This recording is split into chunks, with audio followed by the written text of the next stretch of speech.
আচ্ছা, কোনোদিন কোনো স্ক্যামারকে ধরতে গিয়ে যদি আপনি জানতে পারেন সে আপনার ভালোবাসার মানুষ, তাও আবার এক জন্মের নয়, ব্যাক টু ব্যাক 3 জন্ম ধরে আপনি তাকে ভালোবাসছেন, কেমন হবে তখন আপনার ফিলিংসটা? আজকে এমনই একটা অদ্ভুত গল্প শেয়ার করব আপনাদের সঙ্গে, যেখানে একদিন একটা শহুরে ছেলে একটা অপরিচিত আর্টিস্ট মেয়ের পাল্লায় পড়ে। ছেলেটা তাকে স্ক্যামার ভেবে তাকে পাকড়াও করতে যায়, আর সেখানেই ছেলেটা দেখা পায় তার 3 জন্ম পুরনো ভালোবাসার মানুষের, যে কিনা জন্ম জন্মান্তরের কুসংস্কারে একদমই বিশ্বাস করতো না। সেই তার নিজের ভালোবাসার রহস্যে এমনভাবে আটকে যায় যেখান থেকে বেরোনোর আর কোনো পথ থাকে না। কি এমন রহস্য লুকিয়ে আছে তার এই ভালোবাসার গল্পে? বলছিলাম 2025 সালে মুক্তিপ্রাপ্ত একটা অসাধারণ এবং অদ্ভুত মুভি গাথা বৈভবার কথা। আমি হলফ করে বলতে পারি এইরকম ভালোবাসার গল্প আপনি আগে পরে কখনোই শোনেন। গল্পের প্রথম দিকটা একটু অ্যানোয়িং মনে হলেও শেষের দিকটা আপনাকে ইমোশনাল করতে বাধ্য। তাই চলুন আর কথা না বাড়িয়ে সরাসরি গল্পে চলে যাই। মুভির শুরুতেই বাধাই নামের একটা ছেলেকে ফেসবুক ঘাঁটতে দেখা যায়। হঠাৎই আধুনিকা নামের একটা অপরিচিত মেয়ের পোস্ট দেখে চমকে ওঠে বাধাই। আধুনিকা একটা ছেলের স্কেচ এঁকে ফেসবুকে পোস্ট করেছে। পোস্টে লিখেছে, ছবিতে আঁকা ছেলেটার মতো দেখতে বাস্তবে যদি কেউ থাকে তাহলে যেন তার সঙ্গে যোগাযোগ করে। এখন বাধাইয়ের ওই পোস্ট দেখে চমকে ওঠার কারণ হচ্ছে স্কেচে আঁকা ছবিটা সে চিনতে পেরেছে। ছবিটা তারই বন্ধু পুরাতনের। তাই সে তৎক্ষণাৎ তার বন্ধু পুরাতনকে ফোন করে। তারপর পুরাতনের কাছে জানতে চায় যে সে আধুনিকা নামের কোনো মেয়েকে চেনে কিনা। পুরাতন এই নামে কাউকে চেনে না, এমনকি সে জানেও না আধুনিকা কারো নামও হতে পারে।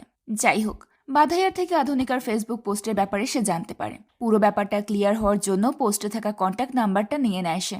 এরপর আমরা আধুনিকাকে দেখতে পাই। সে একজন চিত্রশিল্পী। যখন সে ছবি আঁকছিল তখন সেই সময় পুরাতনের বন্ধু বাধাই আধুনিকাকে টেক্সট করে। বাধাই জানায় আধুনিকার আঁকা স্কেচের মতোই হুবহু দেখতে তার একটা বন্ধু আছে, তার নাম পুরাতন। বাধাই আধুনিকাকে পুরাতনের নাম্বারও সেন্ড করে। এদিকে পুরাতন আধুনিকাকে অনেকবার কল করেও আধুনিকার ফোন ব্যস্ত পাচ্ছিল। সেই সময় বাধাই তার কাছে আসে। তারা আধুনিকাকে নিয়ে কথা বলতে শুরু করে। ঠিক তখনই পুরাতনের নাম্বারে আধুনিকা কল করে। পুরাতনও বেশ খুশি হয়ে কলটা রিসিভ করে। আধুনিকা তার সঙ্গে দেখা করতে চাইলে পুরাতন তার স্টুডিওতে দেখা করতে চায়, কিন্তু আধুনিকা তার বাড়ির লোকেশন পাঠায়। শেষমেশ ঠিক হয় তারা ক্রগে আধুনিকার বাড়িতেই দেখা করবে। কথা বলার শেষে পুরাতন ভাবে এটা নিশ্চয়ই কোনো ট্র্যাপ, না হলে অচেনা একটা ছেলেকে এত দূরে নিজের বাড়িতে কেউ কেন ডাকবে। তবে এটা ট্র্যাপ হোক বা অফার হোক, সে প্ল্যান করে যে সে প্রস্তুত হয়েই যাবে। পুরাতন তার বাড়ি গিয়ে বাবা মায়ের কাছ থেকে ঘুরতে যাওয়ার অনুমতি নেয়। পুরাতনের বাবা মা প্রথমে রাজি হচ্ছিল না, কারণ তার বাবা একজন ফেমাস সাইকিয়াট্রিস্ট হয়ে গেছে।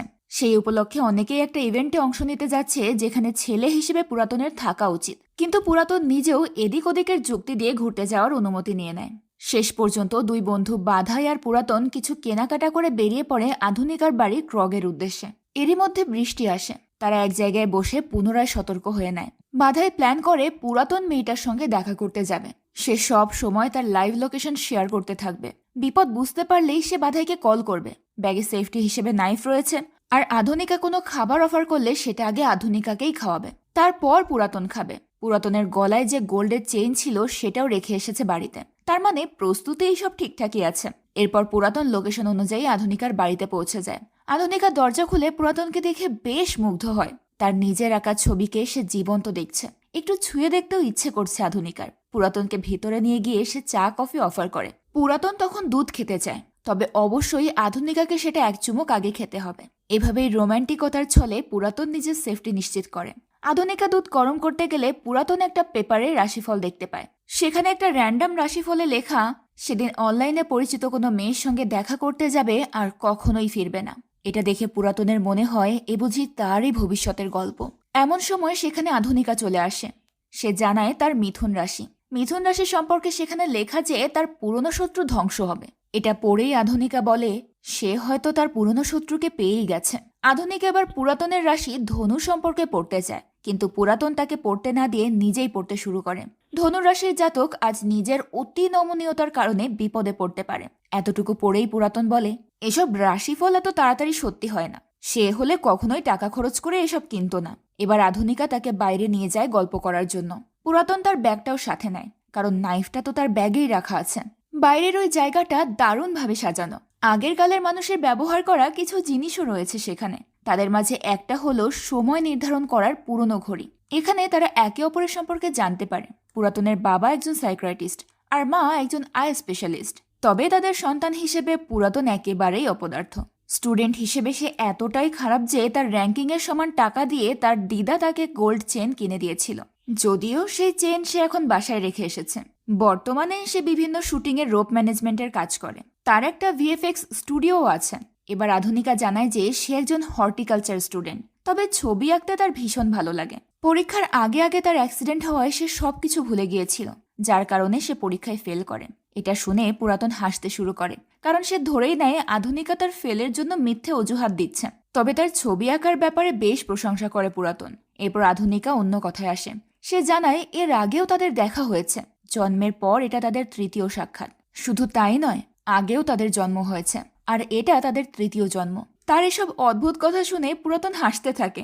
আজকাল আবার কেউ এসব পুনর্জন্মের কথাই বিশ্বাস করে নাকি?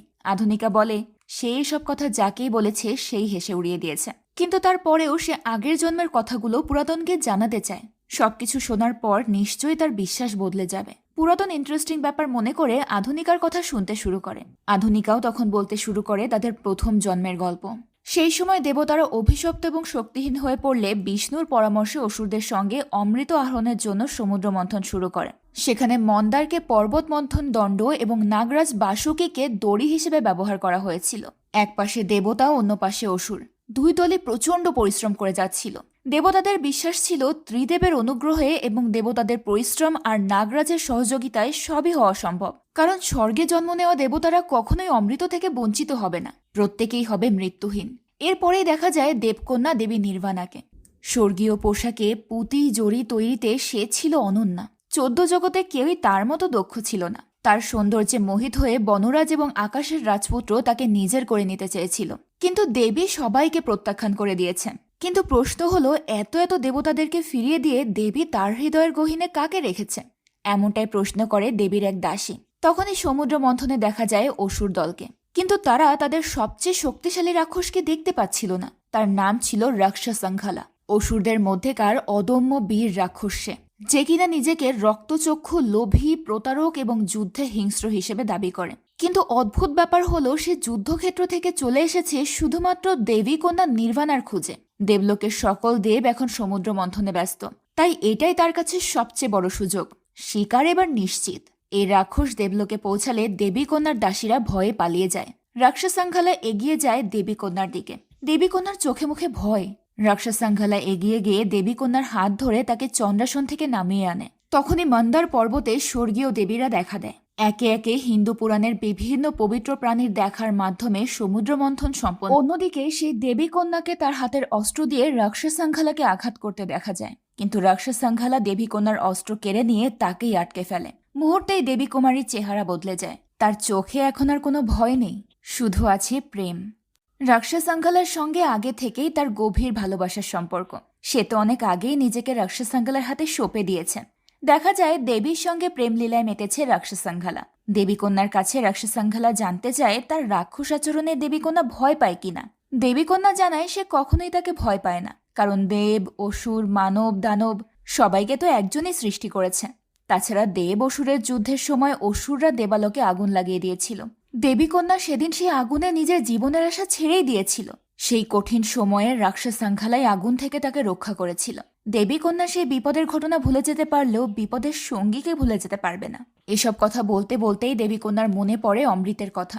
আজ সমুদ্র মন্থন হলে তো সবাই অমৃত পান করে অমর হয়ে যাবে, তাহলে রাক্ষসাংখালা এখানে কেন এসেছে?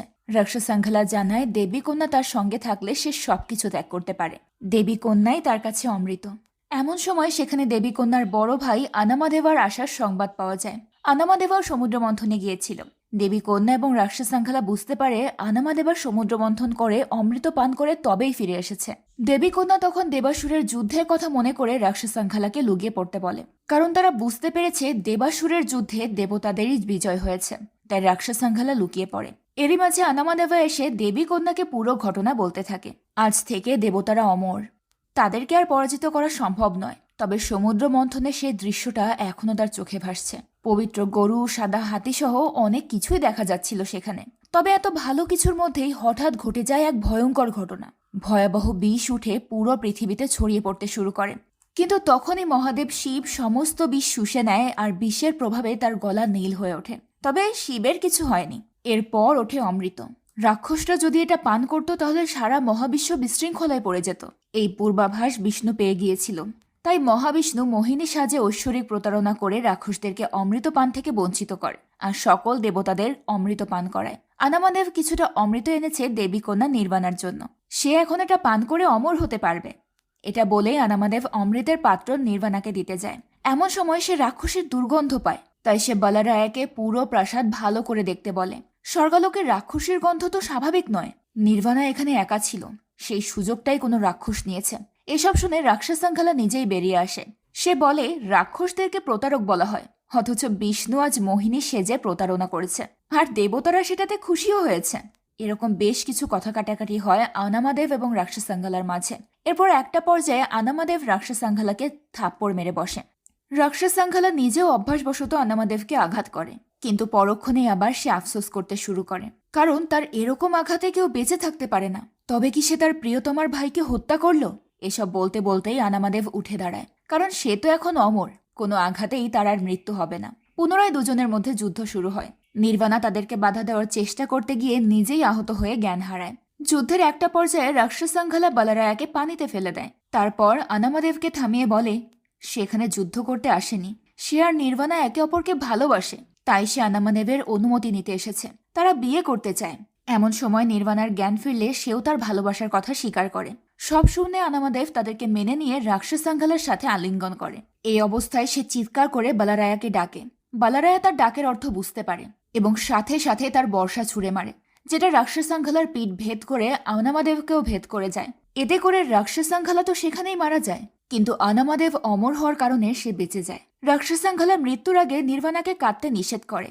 সে বলে যায় সে আবারও জন্ম নেবে এবং নির্বাণাকে খুঁজে বের করবে। পৃথিবীর সব কিছুতে ছলনা থাকতে পারে, কিন্তু তার ভালোবাসা মিথ্যে বা কোনো ছলনা নয়। রাক্ষসাঙ্গালার মৃত্যুর পর আনামাদেব নির্বাণাকে অমৃত পান করতে বলে। তাছাড়া স্বর্গে এত যুবক থাকতে নির্বাণা কেন একজন রাক্ষসের জন্য এত কষ্ট পাবে? কিন্তু নির্বাণা যেন কিছুতেই বুঝতে চায় না, তার কাছে তার ভালোবাসাই অমৃত, তাই তারা তাদের ভালোবাসার মাধ্যমেই অমর হবে।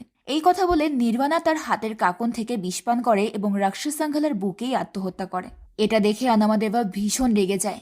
সে রেগে গিয়ে তাদের দুজনকেই অভিশাপ দেয় যে ওরা যতবারই জন্ম নিক একে অপরকে খুঁজে পেলেও কখনোই তাদের সম্পর্কের পূর্ণতা পাবে না, তাদের দেখা হলেও তাদের মিলন হবে না। আসলে ওই দেবী কন্যা নির্বাণাই ছিল বর্তমানের আধুনিকা, আর রাক্ষসাঙ্গালা ছিল পুরাতন। তো প্রথম জন্মের কাহিনী এখানেই শেষ হয়। ফিরে আসি বর্তমানে। পুরোটা শোনার পর পুরাতনের কাছে এসব বানানো গল্প বলে মনে হয়, যেন তাকে রাক্ষস বলে তিরস্কার করছে আধুনিকা। আধুনিকা জানতে চায় তার কিছু মনে পড়ল কিনা। পুরাতন বলে না, তার এখনো কিছুই মনে পড়েনি, তবে আর এক জন্মের কাহিনী বললে হয়তো মনে পড়তে পারে। এবার পুরাতন নিজেই বলতে শুরু করে। কৌতুক মিশিয়ে সে আধুনিকাকে এবার একটা খারাপ ক্যারেক্টার দিতে চায়, কারণ আগের গল্পে আধুনিকা নিজেকে দেবী আর পুরাতনকে রাক্ষস বলেছে। পুরাতন বলে দ্বিতীয় জন্মে সে ছিল একজন পর্তুগিজ নাবিক, আর সেই সময় তার নাম ছিল ফিলিপ। একদিন তার মা তাকে মশলা ছাড়াই চিকেন তৈরি করে দেয়, কারণ মশলা আসতো ইন্ডিয়া থেকে। তাই ফিলিপ ঠিক করে সে নিজেই ইন্ডিয়া যাবে মশলা আনতে। ফিলিপ তার বন্ধু ভাস্কো ডে গামা অর্থাৎ ভাসুর সঙ্গে দেখা করে, তাকে বলে একটা জাহাজ এবং ক্রু জোগাড় করতে।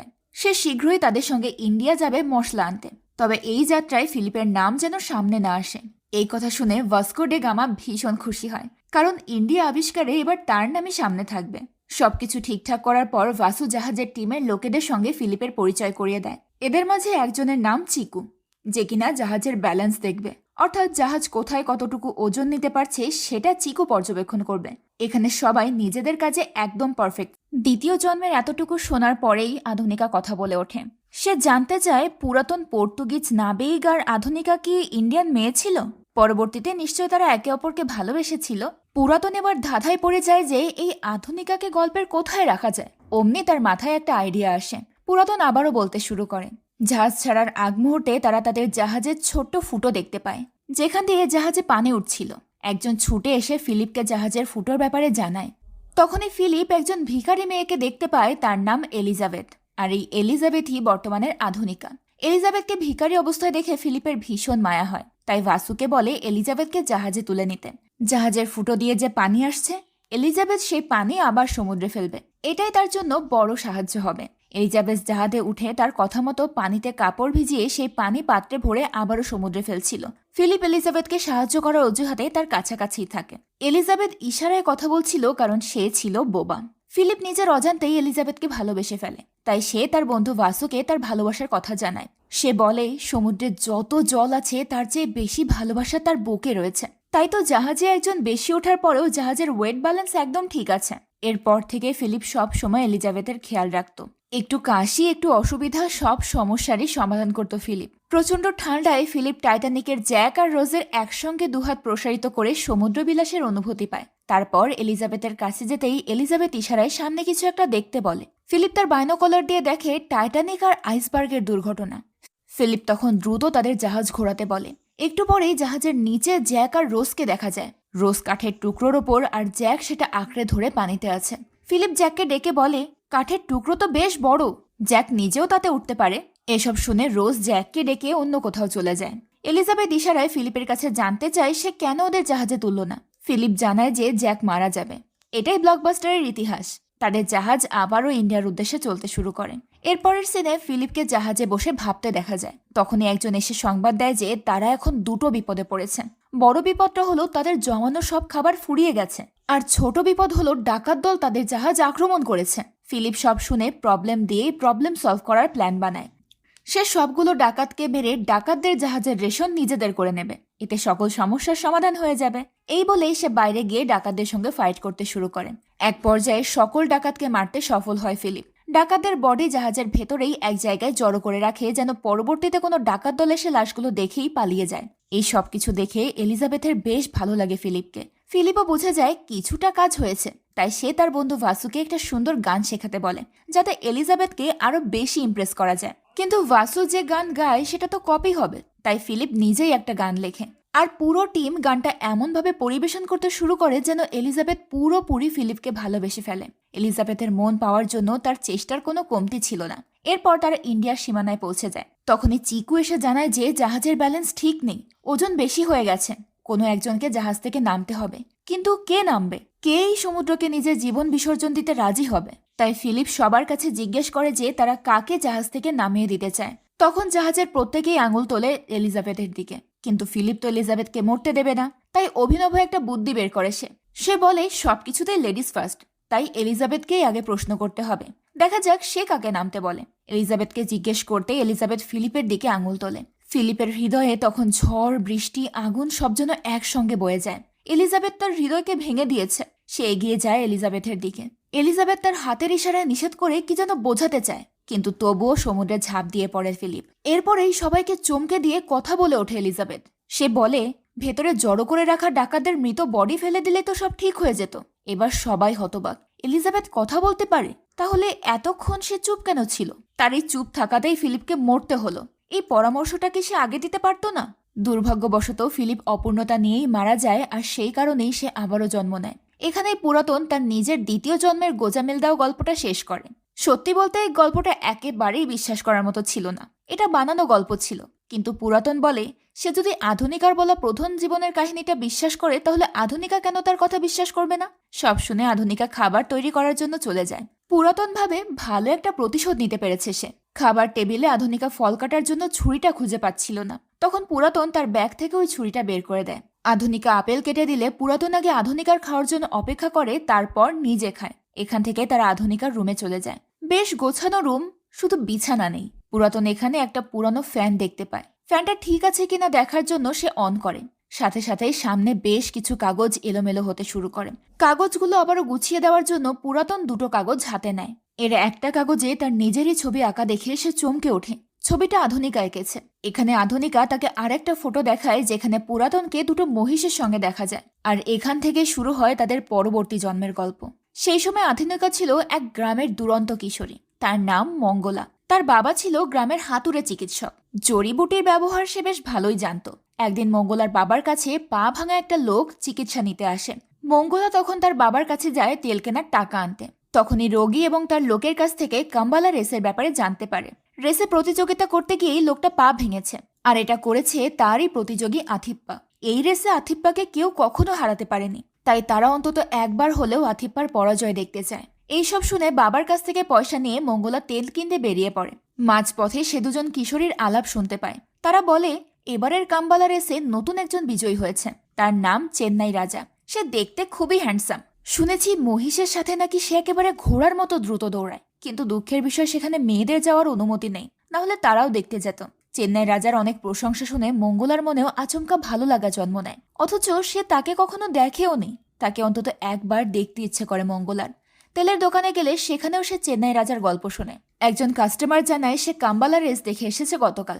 নতুন বিজয়ী চেন্নাই রাজার কোনো তুলনাই হয় না। সুঠাম দেহ, শক্ত হাতে সে কাদা মাখে। মাইলের পর মাইল দূর থেকে লোক এসেছিল শুধু চেন্নাই রাজাকে দেখতে।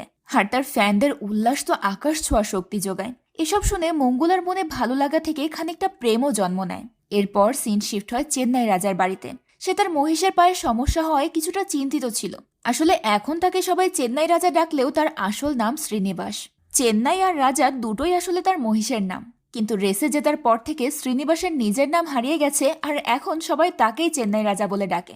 এবার আমরা একজন দুধওয়ালা ভাস্করকে দেখতে পাই। সে রোজ সকালে নাগরাজের পুজো সেরে গ্রামের বিভিন্ন বাড়িতে দুধ দিয়ে আসতো। মঙ্গলাদের বাড়িতে দুধ দিতে গেলে তার মনে একটা প্ল্যান আসে। যেহেতু ভাস্কর এই গ্রাম সহ বিভিন্ন গ্রামে দুধ দেয়, তাহলে সে নিশ্চয়ই চেন্নাই রাজার বাড়িতেও যায়। তাই সে দৌড়ে যায় ভাস্করের কাছে। ভাস্করের কাছে চেন্নাই রাজার ব্যাপারে সবকিছু জানতে চায়। মজার ব্যাপার হলো ভাস্কর ভালোভাবেই চেন্নাই রাজাকে চিনত। সেও ভাস্করের কাছ থেকে দুধ নিত। গ্রামের নদীটা পার হলে ওপারেই চেন্নাই রাজার গ্রাম।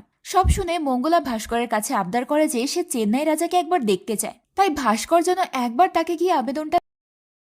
ভাস্কর সেদিন দুধ দিতে গিয়ে চেন্নাই রাজাকে বলে যে একটা মেয়ে তার সঙ্গে দেখা করতে চায়। চেন্নাই রাজা ভাবে হয়তো ছোট মেয়ে, তার বাবার কাছে হয়তো পড়তে আসতে চায়। কিন্তু ভাস্কর জানায় মেয়েটা ছোট নয়, বরং 16 বছরের কিশোরী। চেন্নাই রাজা নারীদের অসম্মানিত করতে চায় না, কিন্তু কাজের ব্যস্ততায় তার সঙ্গে দেখা করাও সম্ভব না। তাই সে যথেষ্ট রেসপেক্টের সাথে মঙ্গলাকে বিষয়টা জানাতে বলে। কিন্তু দুঃখের বিষয় ভাস্কর চেন্নাই রাজার মতো তো গুছিয়ে সেভাবে বলতে পারে না। বাধ্য হয়ে চেন্নাই রাজা একটা চিঠি লিখে ভাস্করের কাছে দেয়। চিঠির শেষে চেন্নাই রাজা অভ্যাসগত একটা চিহ্ন দিয়ে দেয়। ভাস্কর সেই চিঠি নিয়ে কয়েকজনকে দেখায়, কিন্তু তারা কেউই পড়তে পারে না। ভাস্কর তো নিজেও পড়তে পারে না, তাহলে সে মঙ্গলাকে কিভাবে শোনাবে? তাই সে চিঠিটা মঙ্গলাকে না দিয়ে তাকে এড়িয়ে চলতে শুরু করে। একদিন মঙ্গলার মায়ের কাছে চিঠিটা দিতে গিয়েও সে লুকিয়ে ফেলে। কি লিখেছে কে জানে, যদি তাকে মার খেতে হয়। কিন্তু মঙ্গলার মা লুকানো বিষয়টা বুঝতে পেরে চিঠিটা কেড়ে নেয়। ভাস্কর ভয়ে এতটুকু হয়ে যায়। মঙ্গলার মা বেশ মনোযোগ দিয়ে চিঠিটা দেখে। তারপর ভাস্করের কাছে ফেরত দিয়ে বলে সে পড়তে পারে না, সে তো কখনো স্কুলেই যায়নি। ভাস্কর তখন বলে দেয় এটা তারই একটা দরকারি কাগজ। এটা বলে সেদিনের মতো হাফ ছেড়ে বাঁচে সে। এরই মাঝে বেশ কয়েকবার ভাস্করকে ধরার চেষ্টা করে মঙ্গলা, কিন্তু ভাস্কর নানাভাবে তাকে এড়িয়ে চলে যায়।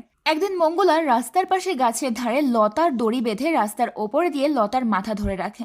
রাস্তায় যখনই ভাস্কর সাইকেল নিয়ে যাচ্ছিল তখনই সে লতা টেনে ধরে, আর ভাস্কর তার সাইকেল নিয়ে পড়ে যায়। এবার আর তার রক্ষে নেই। তাছাড়া মঙ্গলা তাকে হুমকি দেয় যে অমন করলে পরের বার সে বিষ খাইয়ে দেবে। ভয়ে ভাস্কর তাকে চিঠিটা দিয়ে দেয়। মঙ্গলা ভাস্করের সামনেই চিঠিটা পড়ে। দেখা করা সম্ভব নয় বলে সে সম্মানের সঙ্গে সরি বলেছেন। মঙ্গলাকে চিঠি পড়তে দেখে ভাস্কর অবাক হয়ে যায়। সে ভাবতেও পারেনি মঙ্গলা পড়াশোনা জানে, কারণ সেই সময় খুব কম সংখ্যক ছেলেরাই শুধু পড়তে লিখতে পারত। মেয়েদের কথা তো বাদই দাও। তো মঙ্গলা জানায় যে সে পড়তেও পারে এবং লিখতেও পারে। তাই সে চলে যায় রিপ্লাই চিঠি লেখার জন্য, আর ভাস্করকে সেখানেই অপেক্ষা করতে বলে। যাওয়ার আগে ভাস্কর তাকে চিঠিতে নিজের নাম লিখতে নিষেধ করে, কারণ এতে তাদের ধরা পড়ার ভয় থাকবে, আর তাতে করে নানা লোকেরা নানা রকম কথা বলবে। তাই মঙ্গলা যেন নিজের নামের পরিবর্তে তুলসী নামটা লেখে। মঙ্গলা বুঝতে পারে ভাস্কর ঠিকই বলছেন, তাই সে নিজের নাম তুলসী লেখে। আর চিঠিতে জানতে চায় কেন চেন্নাই রাজা তার সঙ্গে দেখা করতে পারবে না। সে কি নিষ্পাপ ভালোবাসাকে মূল্য দেয় না?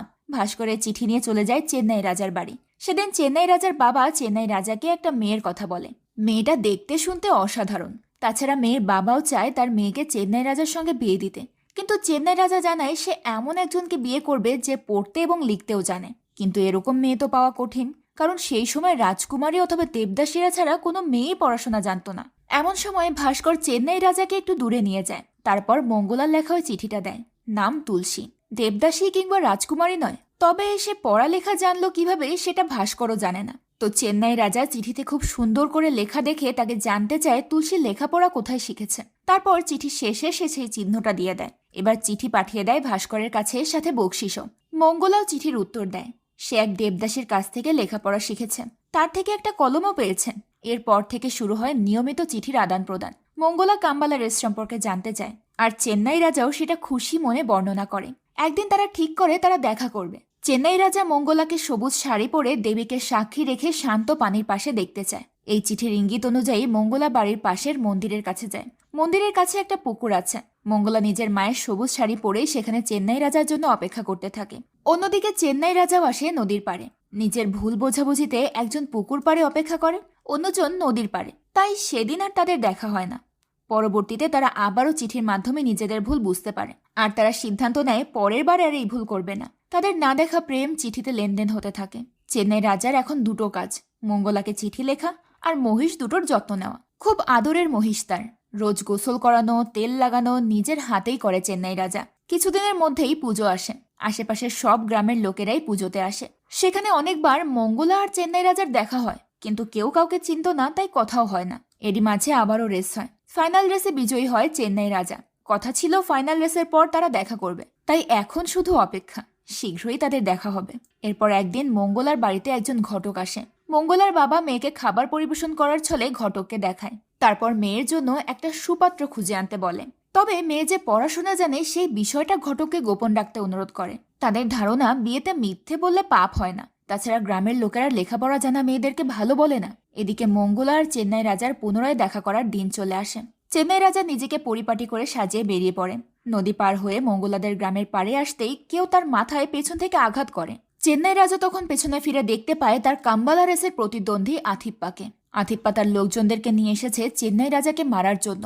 যাকে বিগত কয়েক বছরের কেউ হারাতে পারেনি, তাকে এইবার হঠাৎ করে চেন্নাই রাজা কোথা থেকে এসে হারিয়ে দিল। এই বিষয়টা সে কোনোভাবেই মানতে পারছিল না। তাই তো নিজের লোকজন নিয়ে চেন্নাই রাজার উপর হামলা করে সে। কিন্তু চেন্নাই রাজাও কম নয়। সে যেভাবে রেসে মহিষের ব্যবহার করে, ঠিক সেইভাবেই আথিপ্পার লোকজনদেরকে মারতে শুরু করে। শেষ পর্যন্ত সবাই পালিয়ে যেতে চাইলে চেন্নাই রাজা তাদেরকে ধাওয়া করতে থাকে। এই কারণে সেদিনও সে মঙ্গলার সঙ্গে দেখা করতে যেতে পারে না। অন্যদিকে মঙ্গলা অনেকক্ষণ অপেক্ষা করে সন্ধ্যা নামলে ভেজা চোখে বাড়ি ফিরে যায়। এদিকে চেন্নাই রাজাও বাড়ি ফিরে বিশ্রাম নিচ্ছিল।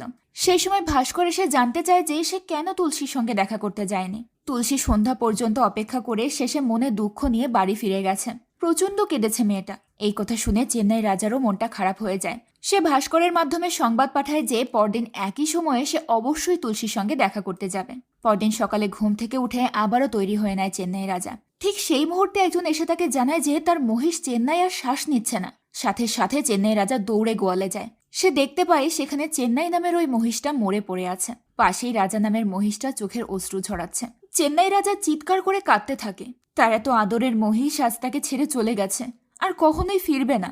গ্রামের লোকেদের সাথে নিয়ে বিভিন্ন নিয়ম কানুন মেনে চেন্নাইকে মাটি দেয় সে। সেই সময় কিছু লোক বলে যে প্রাইজের নেশায় মহিষটাকে একেবারে শেষ করে দিয়েছে চেন্নাই রাজা। তাই চেন্নাই রাজা সেই দিন সেখানেই প্রতিজ্ঞা করে যে সে আর কখনোই কাম্বালা রেসে অংশ নেবে না। এখন থেকে সে শ্রীনিবাস হয়েই বাঁচবে। মহিষের নামে সে আর বিখ্যাত হতে চায় না। তখনই আরেকজন এসে সংবাদ দেয় যে রাজা নামের মহিষটাও মারা গেছে। এই কথা শুনে সেখানেই জ্ঞান হারায় শ্রীনিবাস।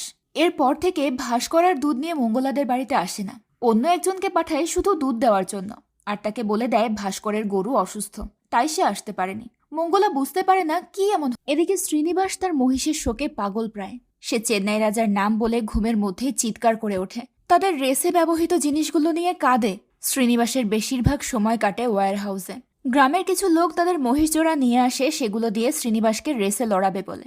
সবাই কাম্বালা রেসের কথা জিজ্ঞেস করতে থাকে, আর এইগুলো শ্রীনিবাসের কাছে অত্যাচারের মতো মনে হয়। সে চিৎকার করে কেঁদে ড্রিঙ্ক করা শুরু করে। ওদিকে অনেক চেষ্টা করে মঙ্গলা ভাস্করকে খুঁজে বের করে চেন্নাই রাজার কথা জানতে চায়। ভাস্কর তাকে মিথ্যে সান্ত্বনা দেয়। সে বলে চেন্নাই রাজা পরবর্তী রেসের প্র্যাকটিসে ব্যস্ত আছে, তাই সে চিঠি লিখতে পারছে না। তার ব্যস্ততা শেষ হলেই তারা দেখা করতে পারবে। কিন্তু এই কথা মঙ্গলা বিশ্বাস করে না। তাকে বিশ্বাস করানোর জন্য ভাস্কর নাগরাজের শপথ করে। এরপর শ্রীনিবাসকে বোঝানোর জন্য শ্রীনিবাসের মা এবং বাবাও একদিন ড্রিঙ্ক করতে ওয়্যার হাউসে যায়। এতে শ্রীনিবাস আরো বেশি ভেঙে পড়ে। সে মদের পাত্র ফেলে দেয়। তখন তার মা বাবার সিদ্ধান্ত নেয় এই গ্রামে তারা আর থাকবে না, কারণ এখানে থাকলে তার ছেলেটা আর বাঁচবে না। তাই তারা শ্রীনিবাসের দাদার বাড়ির উদ্দেশ্যে বেরিয়ে যায়। এদিকে মঙ্গলার জন্য পাত্র খোঁজা হচ্ছিল। মঙ্গলা ভীষণ চিন্তিত হয়ে একটা চিঠি লেখে। চিঠিতে তার বিয়ের ব্যাপারে বিস্তারিত লিখে ভাস্করের হাতে দেয়। অনেকদিন হলো চেন্নাই রাজা তাকে কোনো রিপ্লাই দেয়নি। এবার যদি সন্ধ্যার আগে সে রিপ্লাই না পায় তাহলে মঙ্গলা নিজেকে শেষ করে দেবে। ভাস্কর তখন তাকে ধমক দিয়ে বলে যে এসব বাজে কথা বলতে নেই। সে সন্ধ্যার আগেই জবাব নিয়ে ফিরবে। তারপর ভাস্কর চলে যায় শ্রীনিবাসের বাড়িতে, কিন্তু সেখানে কাউকেই দেখতে পায় না। আশপাশের লোকেরাও জানে না তারা কোথায় গেছে। আর কোনো পথ না পেয়ে ভাস্কর ফিরে যাওয়ার জন্য নৌকাতে ওঠে। ভাস্কর চিঠি নিয়ে আসবে সেই প্রতীক্ষায় ছিল মঙ্গলা। কিন্তু চিঠির বদলে ভাস্করের নিথর দেহ নিয়ে আসে কিছু লোক। তারা মঙ্গলার বাবার কাছে ভাস্করকে নিয়ে এসেছে কোনো চিকিৎসার আশায়। কিন্তু দুঃখের বিষয়, মঙ্গলার বাবা ওই সময় বাড়িতে ছিল না। ভাস্কর যখন গ্রামে ফেরার জন্য নৌকায় উঠেছিল, তখনই তার পায়ে একটা বিষাক্ত সাপ দংশন করে। মঙ্গলার মনে পড়ে ভাস্কর নাগরাজের শপথ করে তাকে চেন্নাই রাজার কথা বলেছিল। ভাস্করের লাশ লোকজন নিয়ে চলে যায়। তার হাতে তখনও মঙ্গলার লেখা চিঠিটা ধরা। মঙ্গলা সেটা নেওয়ার চেষ্টা করে, কিন্তু পারে না। ভাস্করের মৃত্যুতে মঙ্গলা অনেক কান্নাকাটি করে, কারণ সে ভাস্করকে তার ভাইয়ের মতোই দেখত। পরদিন মঙ্গলা নিজেই কাম্বালা রেসের গ্রাউন্ডের চারপাশে চেন্নাই রাজার খোঁজ করে। সবাই বলে চেন্নাই রাজা চলে গেছে, এখন নতুনরা খেলা দেখায়। মঙ্গলা তখন সেই দুটো মেয়ের কাছেও জানতে চায়। তারা জানায় যে তারা কখনোই চেন্নাই রাজাকে দেখেনি, এমনকি চেন্নাই রাজা তাদের সামনে এলেও তারা চিনতে পারবে না। অবশেষে একজন প্রতিবেশী জানায় চেন্নাই রাজা তার পরিবার নিয়ে কোথাও চলে গেছে, কিন্তু কোথায় গেছে সেটা কেউ জানে না। সেই রাতে মঙ্গলার বাবা মঙ্গলাকে একটা বিয়ের কথা বলে। মঙ্গলার বিয়ে প্রায় ঠিকঠাক, কিন্তু তখনই হঠাৎ বেঁকে বসে মঙ্গলা। সে জানায় সে একজনকে ভালোবাসে এবং তাকেই বিয়ে করতে চায়। এই কথা শোনার সাথে সাথে মঙ্গলার বাবা মঙ্গলার মাকে একটা থাপ্পড় মেরে বসে। সে নিজের স্ত্রীকেই সব নষ্টের গোড়া বলে সেখান থেকে উঠে চলে যায়, কারণ মঙ্গলার মাই মঙ্গলাকে ওই দেবদাসীর কাছে পাঠিয়ে পড়াশোনা শিখিয়েছে। আর আজ সেটারই মূল্য দিতে হচ্ছে, নয়তো এত বড় সাহস কেউ কখনো পেত না। বাবা চলে যাওয়ার পর মঙ্গলা তার মাকেও বলে যে সে একজনকে ভালোবাসে এবং তাকেই বিয়ে করতে চায়। এবার মঙ্গলার মাও রেগে যায়। সে দ্রুত উঠে গিয়ে গলায় দড়ি দিয়ে মরতে চায়। মঙ্গলা কাঁদতে কাঁদতে তাকে গিয়ে আটকায়। তারপর নিরুপায় হয়ে নিজের ভালোবাসা বিসর্জন দিয়ে সে বিয়েতে রাজি হয়। দেখতে দেখতে বিয়ের দিন ঘনিয়ে আসে। ঘটা করে মঙ্গলার বিয়ের আয়োজন করা হয়। কিন্তু বিয়ের আসরের ঘটনা আমাদেরকে অবাক করে দেয়, কারণ মঙ্গলার বর আর কেউ নয়, বরং সে ছিল শ্রীনিবাস। তারা একে অপরকে কখনোই দেখেনি, তাই কেউ কাউকে চিনতেও পারে না। বিষণ্ণ মনে নিজেদের ভালোবাসার মানুষকেই তারা বিয়ে করে নেয়। বিয়ের রাতে আরও অদ্ভুত ঘটনার সম্মুখীন হয় মঙ্গলা। ঘরে গিয়ে সে শ্রীনিবাসকে মেঝেতে ঘুমিয়ে থাকতে দেখে। মঙ্গলাও তাকে বিরক্ত না করে বিছানায় ঘুমিয়ে পড়ে। পরের দিন সকালে শ্রীনিবাস আর তার বাবা শিশুদের লেখাপড়া শেখাচ্ছিল। শ্রীনিবাসের মনে হয় নারী শিক্ষা খুবই বেশি প্রয়োজন, নয়তো তারা তাদের মনের কষ্টটাও ঠিকভাবে প্রকাশ করতে পারবে না। তার কথা শুনে শ্রীনিবাসের বাবা মঙ্গলাকে শেখানোর কথা বলে। শ্রীনিবাসের ইচ্ছে ছিল না মঙ্গলাকে লেখাপড়া শেখানোর, কারণ সে তো ভালোভাবে কথাই বলতে পারে না। সে কিভাবে লেখাপড়া শিখবে? কিন্তু মঙ্গলা সেখানে এসে জানায় সে লেখাপড়া শিখতে চায়। সেদিন থেকে শুরু হয় মঙ্গলার নতুন শিক্ষা জীবন। একদিন শ্রীনিবাস তাকে লেখা শেখাচ্ছিল। মঙ্গলা তো লেখাপড়া আগে থেকেই জানতো, কিন্তু বাবার নিষেধে সে নিজের শিক্ষার ব্যাপারটা লুকিয়ে রাখে। এমন ভান করে যেন সে কিছুই লিখতে পারে না। শ্রীনিবাস তাকে হাতে কলমে লেখা শেখানোর সময় মঙ্গলা হাতে ব্যথা পেয়ে জোরে আওয়াজ করে ওঠে। তাতেই কিছুটা অপ্রস্তুত হয়ে যায় শ্রীনিবাস। সে সিদ্ধান্ত নেয় সে আর মঙ্গলাকে শেখাতে পারবে না, বরং তার বাবাই তাকে শিক্ষা দেয়। শ্রীনিবাস বাচ্চাদেরকেই শেখাবে। এরই মাঝে সব জায়গায় বম্বে ফিভার নামের একটা জ্বর ছড়িয়ে পড়ে। সব গ্রামে গ্রামে ঘোষণা দেওয়া হয় তারা যেন আয়ুর্বেদিক পাচন খেয়ে নিজেদেরকে সুস্থ রাখে, কারণ এই জ্বরে ইতোমধ্যে অনেক লোক মারা গেছে। ঘোষণার সময় সেখানে শ্রীনিবাসও উপস্থিত ছিল। সে জানতে পারে এত লোকেদের সেবা করার জন্য ভলেন্টিয়ার মাত্র একজন আছে, যার নাম জিকো। তবে একা সবকিছু সামলে নিতে সে পারছে না। তাই শ্রীনিবাস সিদ্ধান্ত নেয় সেও জিকোর সঙ্গে গিয়ে ভলেন্টিয়ার হিসেবে কাজ করবে।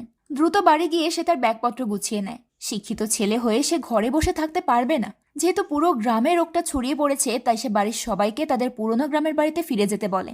আর বেরোনোর আগে সে মঙ্গলার কাছে যায় বিদায় নিতে। মঙ্গলা তখন তুলসী গাছে পুজো দিচ্ছিল। গাছটা দেখেই শ্রীনিবাস থমকে যায়। তার মনে পড়ে যায় তুলসীর কথা।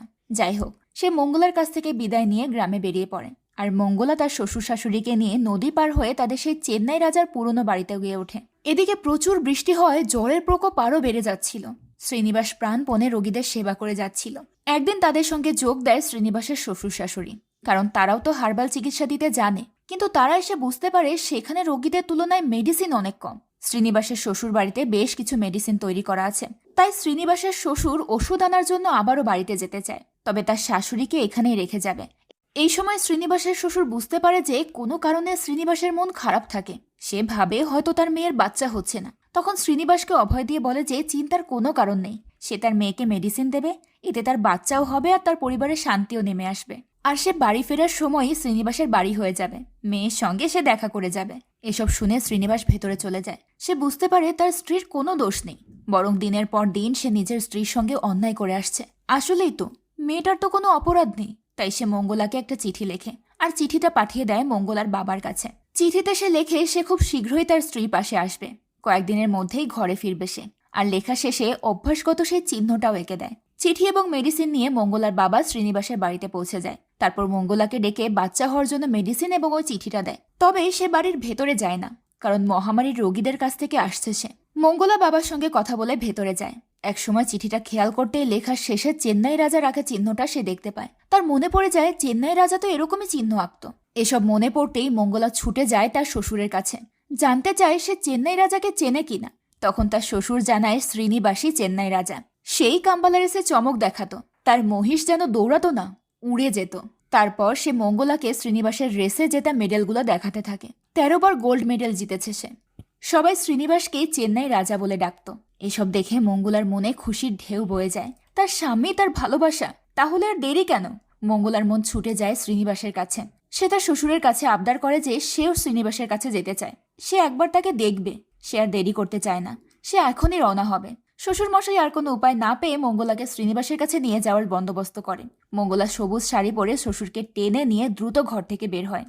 কিন্তু তার পরক্ষণেই থমকে যায় মঙ্গলা। কয়েকজন লোক শ্রীনিবাসের লাশ নিয়ে এসেছে। সে জ্বরে পড়ে মরেনি, মরেছে পানিতে ডুবে। নদীতে তার লাশ পাওয়া গেছে। মঙ্গলা চিৎকার করে কাঁদতে থাকে। এত বড় আঘাত সে সহ্য করতে পারছে না। এভাবে কাছে পাওয়ার পরেও তাদের না পাওয়া রয়ে যায়। আর এখানে তৃতীয় জন্মের কাহিনীও শেষ করে আধুনিকা। সে বলে যে পুরাতনকে খুঁজে পেতে সে দেরি করে ফেলেছিল। পুরাতন সব শুনে কেঁদে ফেলে। সেও যেন ওই কাহিনীতে ডুবে যায়। সে জানায় যে শ্রীনিবাসও মঙ্গলাকে খুঁজেছিল, কিন্তু পায়নি। বাকিটুকু পুরাতন বলতে শুরু করে। যখন তারা পুরনো বাড়ি ছেড়ে দাদুর বাড়িতে আসে, সেখানে তার দাদু তাকে নিয়ে চিন্তিত হয়ে পড়ে। একজন তাকে পরামর্শ দেয় যে নাতিকে বিয়ে দিলেই সব ঠিক হয়ে যাবে। একটা সুন্দর ভালো মেয়েও আছে। দাদু শ্রীনিবাসের কাছে গিয়ে বিয়ের কথা বলে। বিয়ের কথা শুনে শ্রীনিবাস বেরিয়ে পড়ে তুলসীর খোঁজে।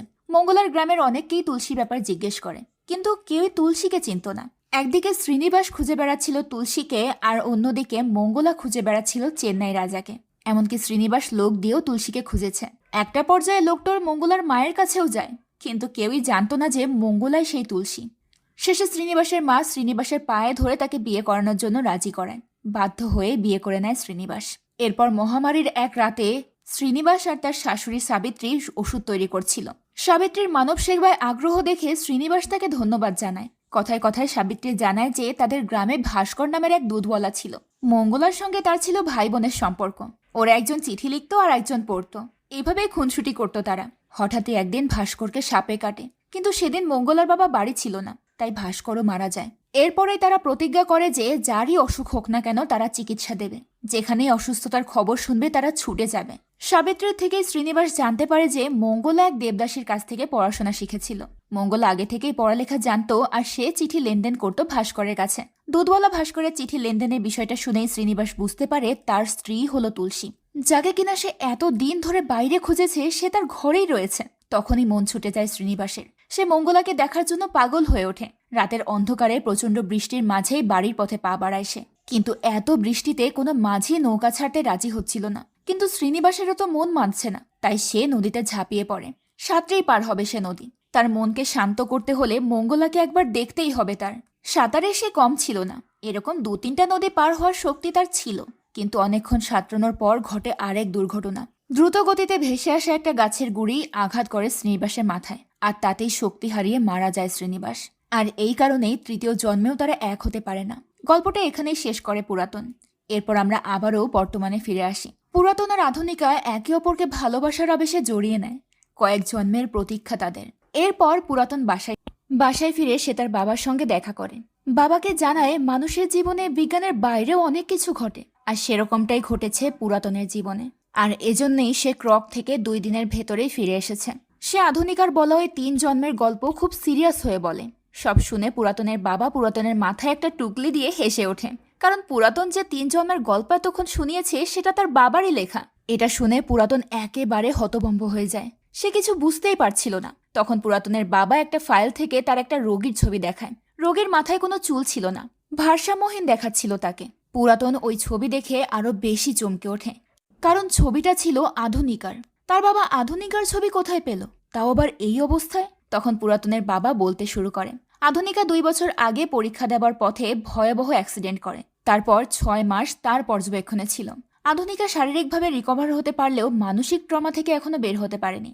সেই সময়টাতে পুরাতনের বাবা এই বইটা লিখত আর আধুনিকার কাছে তার গল্প শোনাতো, যাতে তার একাকিত্ব দূর হয়। হয়তো সেই গল্প শুনতে শুনতে বা পড়তে পড়তে আধুনিকা ওই গল্পের ক্যারেক্টারের মধ্যে ঢুকে যায়।